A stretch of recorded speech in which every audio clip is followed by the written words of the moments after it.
पुढची बातमी बघूयात। वैष्णवी हगवणेच्या 9 महिन्यांच्या बाळाची हेळसांड करणाऱ्या निलेश चव्हाणला 3 जून पर्यंत पोलीस कोठडी सुनावण्यात आली आहे।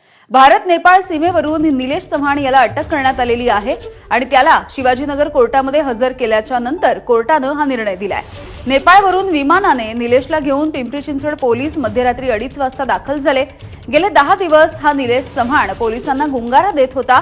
थेरगाव रुग्णालयामध्ये निलेशची वैद्यकीय तपासणी झाली। पहाटे 4 वाजता बावधन पोलिसांकडे त्याचा ताबा देण्यात आला।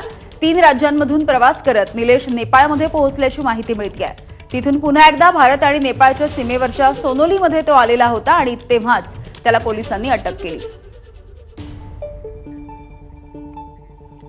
दरम्यान आज कोर्टामध्ये झालेल्या सुनावणीमध्ये नेमकं काय झालंय, दोन्ही बाजूच्या वकिलांचा युक्तिवाद नेमका कसा होता पाहूयात।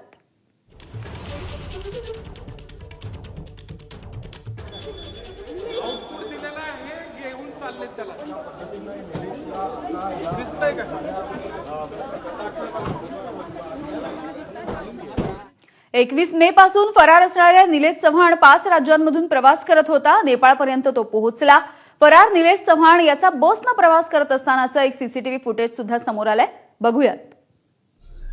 तर हे निलेश चव्हाणचं सीसीटीव्ही फुटेज आपण बघतोय। एका खासगी बसमधून तो प्रवास करत होता आणि पुणे, मुंबई, कर्जत, रायगड, दिल्ली, गोरखपूर, सोनोली उत्तर प्रदेशातलं, नंतर नेपाळमधलं भैरवा आणि नेपाळमधल्या काठमांडू अशा ठिकाणापर्यंत त्याचा प्रवास होता।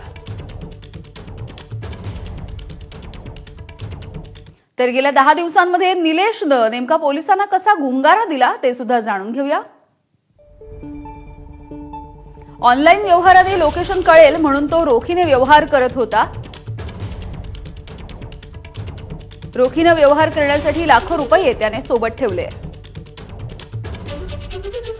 स्वतःच्या फोनच्या ऐवजी 4 ते 5 वेगवेगळे सिम कार्ड्स त्याने वापरले। संपर्कासाठी काही मोबाईल आणि सिम कार्ड त्याने मित्रांकडून घेतले होते। नेपाळमध्ये पोहोचताच तिथलं स्वतंत्र सिम कार्ड सुद्धा घेतलं। संपर्कासाठी ऑनलाईन कॉलिंगचा तो वापर करत होता। अटकपूर्व जामिनासाठी वकिलांच्या सोबत ऑनलाईन कॉलच्या माध्यमातून संवाद साधत होता। नेपाळमध्ये अनेकांना फोन बंद पडल्याची थाप मारून स्थानिकांच्या फोनवरून त्याने अनेकांना कॉल केले। रिचार्ज संपल्याची थाप मारून स्थानिकांच्या वायफायचा सुद्धा त्याने वापर केला।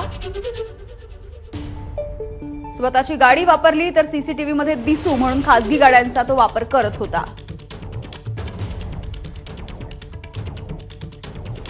तर अशा पद्धतीने निलेश चव्हाण हा पोलिसांना गुंगारा देत होता। मात्र अखेर तो पोलिसांच्या जाळ्यात नेमका कसा अडकला ते सुद्धा जाणून घेऊया। निलेशने 25 मे रोजी दिल्ली गोरखपूरच्या दरम्यान खासगी बसनं प्रवास केला होता, ज्याचं सीसीटीव्ही आपण पाहिलं। तांत्रिक तपासामध्ये निलेशने हा प्रवास केला हे उघड झालं। तर सीसीटीव्हीच्या सहाय्यानं नेमकी बस सुद्धा पोलिसांनी ओळखली। गोरखपूरमध्ये उतरल्याच्या नंतर मात्र निलेश हा पोलिसांच्या नजरेतून गायब झाला। 3 दिवस वेगवेगळ्या सीसीटीव्हीचं निरीक्षण आणि पडताळणी पोलिसांनी केली। सीसीटीव्हीच्या निरीक्षणामध्ये निलेश नेपाळला गेल्याचं समोर आलं। 30 मे रोजी पिंपरी चिंचवड पोलीस भारत नेपाळ सीमेवरच्या उत्तर प्रदेशच्या सोनोलीमध्ये पोहोचले आणि सोनोलीमध्ये निलेश चव्हाण पोलिसांना सापडला। पोलिसांनी त्याच्या मुसक्या आवळल्या।